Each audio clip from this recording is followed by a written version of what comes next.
दोस्तों आज का वीडियो बहुत ही इम्पोर्टेंट है। मेरी रिसेंट कंडीशन के बारे में बहुत सारे लोग जानना चाहते हैं, तो उनके रिगार्डिंग भी है और मुझे जो कुछ भी हुआ था वो भी मैं आगे जाके बताने वाला हूँ। दोस्तों ये लेग एक्सटेंशन मशीन पर एक्सरसाइज करने पर मुझे बहुत ही दिक्कत आ रही है। इस तरह से ये पैर मुझे इस तरह से पकड़ पकड़ के रखना पड़ता है। ये आपको फुट ड्रॉप स्प्लिंट के साथ दिखाई नहीं देगा, इसलिए मैंने बिना फुट ड्रॉप स्प्लिंट से मैं एक्सरसाइज आपको दिखा रहा हूँ कि किस तरह से मुझे ये दिक्कतें आ रही है। आप देखोगे तो आपको समझ आ जाएगा कि मुझे ये पैर जब ले जाना हो तो अपने आप ये नहीं होता है, मुझे खुद ही हाथ से ये करना पड़ता है। तो इससे मुझे यानी कि नॉर्मल वाली जो फीलिंग होती है वो नहीं आ पाती है। जब आपको ये सब होना शुरू होगा तो आपको भी पता चल जाएगा कि भाई बहुत सारी ये सब दिक्कतें हमें झेलनी पड़ती है। और जब एक्सरसाइज ख़त्म होती है तो नॉर्मल लोगों की तरह खड़ा हो पाना भी उतना ही मुश्किल होता है, जो आपको इसके बाद वाले वीडियो में, इस वीडियो में आपको पता चलेगा कि बहुत ही दिक्कत आती है नॉर्मल लोगों की तरह उठ पाना। यानी ये एक्सरसाइज तो मुझे आसानी से हो जाती है, लेकिन उसके बाद जब मेरी एक्सरसाइज ख़त्म हो जाती है, आप देख सकते हो कि मैं जब ये एक्सरसाइज जैसे मैंने ये ख़त्म कर दी और उसके बाद मैं जब उतरने के लिए ट्राई करता हूँ तो नॉर्मल लोगों की तरह मैं नहीं उतर पा रहा हूँ। यानी आपको काफ़ी मुझे दिक्कतें आती है, गिरने की भी मुझे बहुत सारी, यानी कि ये बहुत सारी प्रैक्टिस की हो तभी जाके मैं इतना आसानी से उतर पा रहा हूँ। और फिर नॉर्मल लोगों के साथ चल भी नहीं पाता हूँ। कभी कभी फुट ड्रॉप स्प्लिंट के साथ मुझे काफ़ी अच्छी फीलिंग आती है। और जब मैं ये नीचे पहली बार बैठा था और जब उठता हूँ तो मुझे ये जो पैर है वो पूरा फुट ड्रॉप है, इसलिए वो सीधे सीधे ऊपर आ ही नहीं पाता है, वो सीधा नहीं हो पाता है और मुझे काफ़ी दिक्कत आती है इस तरह से खड़े रहने में। थोड़ा इधर उधर बैलेंस भी नहीं रहता और बैठने में यहाँ तक मैं बैठ पाता हूँ, लेकिन अब थोड़ा गिर जाता हूँ। यानी अगर मैंने हाथ नहीं रखे होते तो पूरा यानी कि गिर जाता। और कूदने में मुझे यानी 1 साल पहले तो इतना भी कूदना नहीं आया था, लेकिन अभी धीरे धीरे धीरे एंकल की एक्सरसाइज ज़्यादा से ज़्यादा करके एक आध इंच में कूद पाता हूँ। और एक पैर से मैं अभी भी बैलेंस करने की ट्राई करता हूँ तो मुझे 1 आध सेकंड ही बैलेंस हो पाता है एक पैर से। अभी तक एक पैर से मेरा बैलेंस नहीं आया है। तो आप देख सकते हो कि मुझे बैलेंस बनाने में काफ़ी दिक्कतें पड़ रही है। वो एक आध सेकंड ही मैं बैलेंस कर पा रहा हूँ एक पैर से। फुट ड्रॉप स्प्लिंट के साथ अगर मैं थोड़ा बैलेंस करता हूँ तो 2-3 सेकंड हो जाते हैं अच्छी तरह से, लेकिन बिना फुट ड्रॉप स्प्लिंट के मेरे एंकल में अभी जो मुझे पावर चाहिए वो आ ही नहीं रहा है। यानी एंकल की मुझे बहुत एक्सरसाइज अभी आगे करनी पड़ेगी। जैसे कि ये मैंने राइट पैर जो मेरा अच्छा वाला पैर है उससे मैं कर रहा हूँ, तो आप देख सकते हो कि मुझे काफ़ी दिक्कतें आ रही है। और नॉर्मल जो होना चाहिए वो मैं अभी भी 1 आध सेकंड भी नहीं कर पा रहा हूँ। अभी मैं एक पैर से थोड़ा जंप करना चाहता हूँ, लेकिन मैं आधा इंच भी जंप नहीं कर पा रहा हूँ स्टिक पकड़कर भी। तो आपको पता चलेगा कि ये मेरे एंकल कितने वीक है। यानी 4 साल के ऊपर हो गया है, लेकिन फिर भी मैं थोड़ा 1 इंच भी स्टिक के सहारे भी मैं कूद नहीं पा रहा हूँ। तो इससे आपको पता चलेगा कि मुझे एक्सरसाइज की बहुत ज़्यादा और भी ज़रूरत है। अब मैं अपने टो के बल यानी कि टो फिंगर से मैं अपनी बॉडी पर बैलेंस करना चाहता हूँ, थोड़ा ऊपर होना चाहता हूँ, लेकिन आप देख सकते हो कि मुँह मैं नहीं कर पा रहा हूँ। थोड़ा बहुत यानी मेरे टो से थोड़ा बहुत ऊपर आने लगे हैं, उसकी मैं बहुत सारी एक्सरसाइज कर रहा हूँ, लेकिन फिर भी ये इतना ही हो रहा है और वो आधा सेकंड ही बस मैं थोड़ा ऊपर कर पा रहा हूँ, ज़्यादा मैं नहीं कर पा रहा हूँ। इस तरह की एक्सरसाइज जो मैं लेफ़्ट और राइट मेरी अपनी बॉडी ले जाना चाहता हूँ, लेकिन ये एक्सरसाइज भी मुझे ठीक से नहीं हो रही है। यहाँ नीचे तक मैं नहीं जा पा रहा हूँ, बैलेंस भी नहीं बन रहा है, इसलिए मुझे किसी के सहारे से ये सब एक्सरसाइज करनी पड़ती है। बहुत दिक्कत आती है। ये डॉक्टर मिस्सू है, फीमेल फिजियोथेरापिस्ट है। हमारे फीमेल ग्रुप में ये काफ़ी एक्टिव रहते हैं और हमारे फीमेल ग्रुप में जो भी फीमेल को दिक्कत आती है ये उनको मैसेज करते हैं तो उनको जवाब देती है, वॉलंटरी ये हेल्प करते हैं हमारे ग्रुप में। साइड वॉकिंग पहले विदाउट फुट ड्रॉप स्प्लिंट से मेरा हो ही नहीं पा रहा था, यानी बैलेंस बनता ही नहीं था। अभी थोड़ा थोड़ा ये होने लगा है। आप इसमें आप देख सकते हो कि मैं थोड़ा इजीली थोड़ा कर पा रहा हूँ, लेकिन फिर भी पैर को मैं जहाँ चाहूँ वहाँ तो मेरा पैर जा ही नहीं रहा है। काफ़ी दिक्कतें आती है मुझे विदाउट फुट ड्रॉप स्प्लिंट से एक्सरसाइज करने में। यानी कि बैर पैर से मैं जब ये सब करता हूँ तो बहुत ही मुझे एनर्जी मेरी यानी जाती है। इजीली हो ही नहीं पा रहा है और बहुत ही बैलेंस बना बना कर मुझे करना पड़ता है। साइड वॉकिंग में मैं एक चीज़ और ऐड करना चाहता हूँ कि मैं जब दोनों पैर को पास ले जाता हूँ तो पास ले जाते वक्त मुझे बहुत दिक्कत आती है। पैर को घसीटते हुए ले जाना मुझे आसान लगता है, लेकिन उसको उठाकर ले जाना मुझे बहुत मुश्किल लगता है। यानी वो आदत हर बार मुझे वो अवेयरनेस के साथ करना पड़ता है कि मुझे उठाकर पैर वहाँ रखना है, वरना वो अगर मैं थोड़ा भी कॉन्शियस नहीं रहता हूँ तो पैर घसीटता हुआ ही जाता है। फुट ड्रॉप स्प्लिंट पहन कर मैं करता हूँ तो थोड़ा अच्छे से उससे होता है, यानी 50% बेहतर होता है।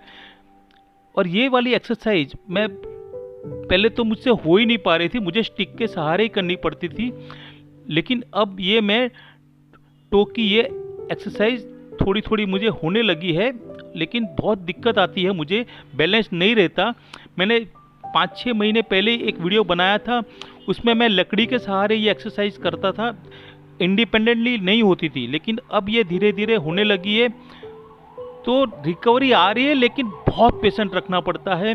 अभी ये 4 साल के बाद ये थोड़ा थोड़ा होने लगा है, तो आप समझ सकते हो कि कितना टाइम लगता है, कितना पेशेंट रखना पड़ता है। और ये एंकल की मैं कम से कम 4 आवर्स के अप्रोक्स तो करता हूँ, तब जाकर ये सब पॉसिबल हुआ है, वरना तो ये मैं सोच भी नहीं पाता था कि मुझे ये सब एक्सरसाइज करने के काबिल होगा कि नहीं। ये स्ट्रेट लाइन पर मैं चलने की कोशिश करता हूँ, तो पहले तो ये पॉसिबली मैं सोच भी नहीं पाता था कि ये मैं चल पाऊँगा इस तरह से। फुट ड्रॉप स्प्लिंट के पहनकर मैं चलता हूँ तो थोड़ा आसान रहता है, लेकिन उसमें भी बैलेंस बनने में काफ़ी मुश्किल था, लेकिन अब थोड़ा ये होने लगा है।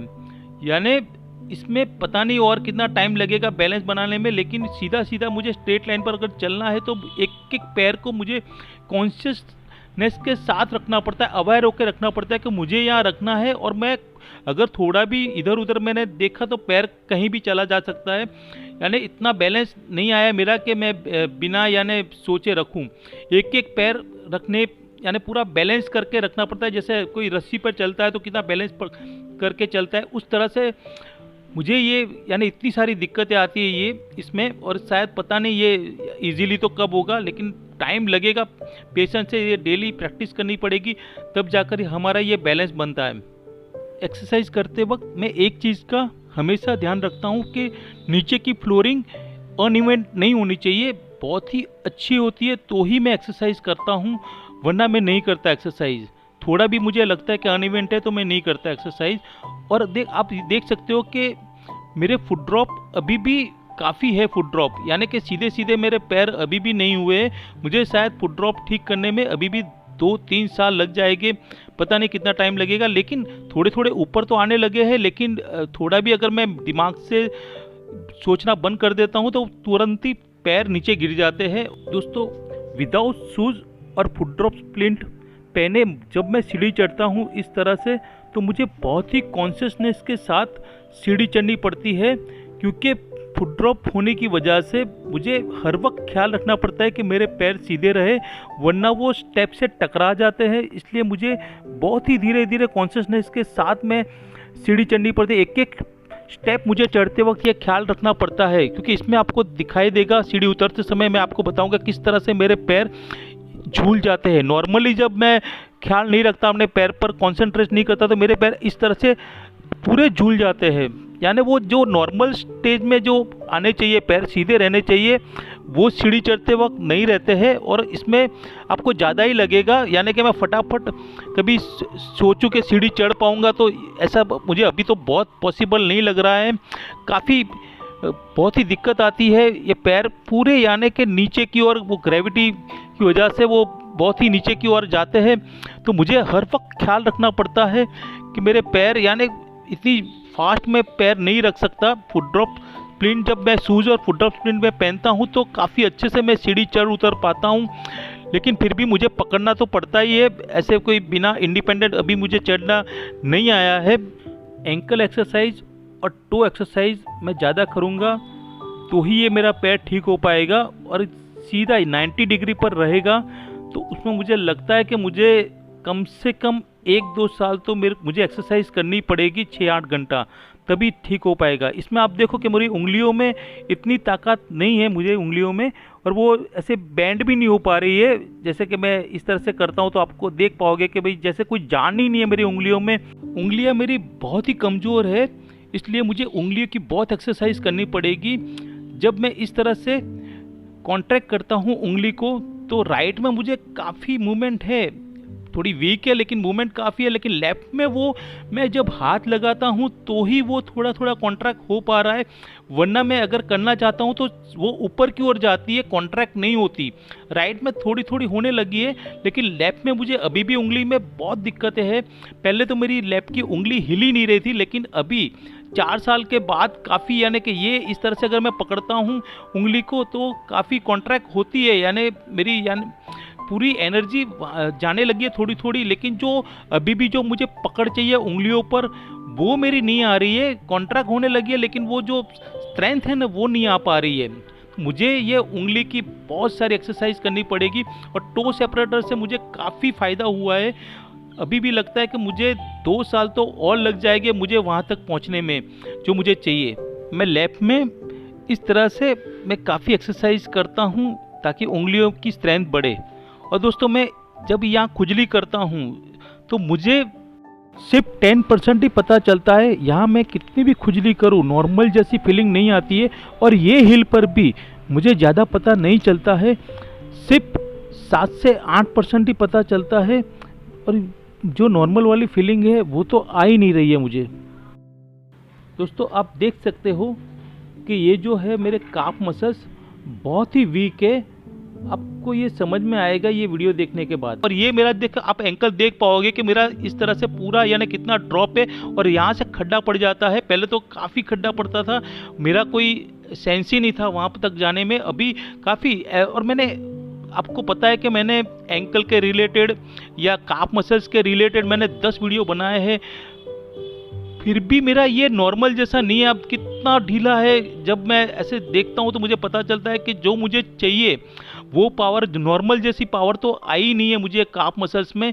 तो मुझे शायद ऐसे लग रहा है कि मुझे 2 साल और लग जाएंगे यहाँ पावर लाने में। एक्सरसाइज के साथ साथ बहुत सारा पेशेंस भी हमें चाहिए। दोस्तों इसमें आप देख सकते हो कि 3 साल बाद मैं कूदना चाहता हूँ तो मैं नहीं कूद पा रहा हूँ, और अभी 4 साल बाद मुझे एक ही जैसे कूदने का आया है। दोस्तों जब से वीडियो बनाना शुरू किया है तब से बहुत सारे कॉल आ चुके हैं कि मुझे एक्चुअल में क्या हुआ था, उन सबको मैं बता चुका हूँ।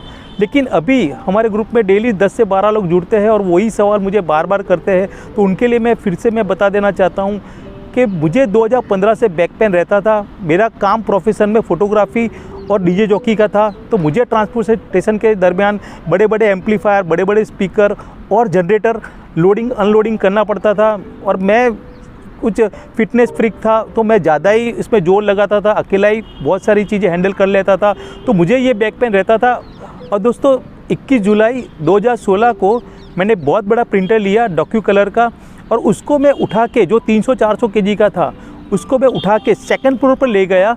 और 2nd फ्लोर पे ले जाते वक्त 2-3 लोग और भी थे, लेकिन मैंने ज़्यादा जोर लगाया, उसकी वजह से मेरे पैरों में नमनेस आ गई, उठ बैठने में मुझे बहुत ही दिक्कत हो रही थी, और 15-20 दिन ऐसे ही चला, मैंने ख्याल नहीं रखा अपना। और दोस्तों 9 अगस्त 2016 को मैं बाथरूम में काम कर रहा था, उस दौरान मैं गिर गया और मुझे वेस्टर्न टॉयलेट की एज बैक पर जोर से लगी और मैं उठ ही नहीं पाया। फिर 30-40 लोग मुझे रात को ही सिविल अस्पताल ले गए, 2-3 दिन मुझे वहाँ रखा गया, स्टीरॉयड का इंजेक्शन दिया, कोई भी मुझे इम्प्रूवमेंट नहीं हुआ, पैरों में कोई भी जान नहीं आई, कोई भी सेंसेशन नहीं आया। उसके बाद सर्जरी के लिए देर हो रही थी, तो उन्होंने बताया बहुत सारे डॉक्टर की सर्जरी करवा लेनी चाहिए, तो प्राइवेट अस्पताल कर्णावती में विपुल अमीन से मैंने सर्जरी करवाई। सर्जरी के बाद मुझे बताया गया कि मुझे L1 से लेके L5 तक इंजरी है, और इंजरी स्पाइनल कॉर्ड में L2 L3 में इतनी ज़्यादा हो गई है कि वो पूरी डिस्क बाहर निकल गई थी, जिसको रिमूव करना पड़ा और मेरा वर्टिब्रा भी काटना पड़ा। तो मैं अभी डॉक्टर शैलेंद्र से मिला था, न्यूरोसर्जन से, तो उन्होंने मेरी रिपोर्ट के जो ओपिनियन दिया है वो मैं आपके समक्ष रख रहा हूँ। ये मरीज़ निखिल आनंद को 2016 में चोट लगने की वजह से उनकी जो स्पाइन होती है उसकी डिस्क खिसक गई। इस MRI में आप देख सकते हो कि 2016 में उनको चोट लगने की वजह से ये 2 और 3 नंबर की लंबर वर्टिब्रा की जो बीच की जो डिस्क है वो पूरी खिसक गई और वो स्पाइनल कोड को कंप्रेस करने लगी। इस कट में आप देख सकते हो कि जो डिस्क है वो खिसक गई है और पूरी स्पाइनल कोड को कंप्रेस कर रही है। इसकी वजह से उनके दोनों पैरों का कंट्रोल चला गया और संडास पेशाब का कंट्रोल भी चला गया। इस कंडीशन को मेडिकल टर्मिनोलॉजी में कोडा इक्विना सिंड्रोम कहते हैं और ये जो बीमारी है उसको L2-3 सिक्वेस्ट्रेटेड डिस्क कहते हैं। इस कंडीशन के लिए उनकी इमरजेंसी सर्जरी करनी पड़ी। उनको उल्टा लेटा के स्पाइनल कोड ओपन करके जो डिस्क खिसकी हुई थी उसको निकाला गया। ये उनके ऑपरेशन के बाद का MRI है, जिसके अंदर ये जो पार्ट है वो ऑपरेशन करके उसकी वर्टिब्रा का पिछला भाग तोड़ दिया है और ये जो डिस्क जो खिसकी हुई थी वो पूरी निकाल दी है। और दोस्तों मेरा ऑपरेशन डॉक्टर विपुल अमीन ने किया था, बहुत ही अच्छी तरीके से किया था। और मेरे इंजरी के रिगार्डिंग जो भी टेक्निकली सर्जरी के रिगार्डिंग आपको कुछ जानना हो तो आप डायरेक्ट विपुल अमीन जी से बात कर सकते हो। उनका नंबर मैं मेंशन करता हूँ डिस्क्रिप्शन में, उनका नंबर और अस्पताल का एड्रेस भी मेंशन करता हूँ, ताकि आप मेरे रिगार्डिंग किसी को ज़्यादा जानकारी चाहिए तो आप डायरेक्ट उनसे बात कर सकते हो। और दोस्तों अगले वीडियो में फिर मिलते हैं। Bye, see you, take care. मुझे किसने क्या कहा, भटकता रहा मैं सिर्फ आवारा, मैं एक बादल में चलता रहा, गगन बरस पड़ा तो आवा।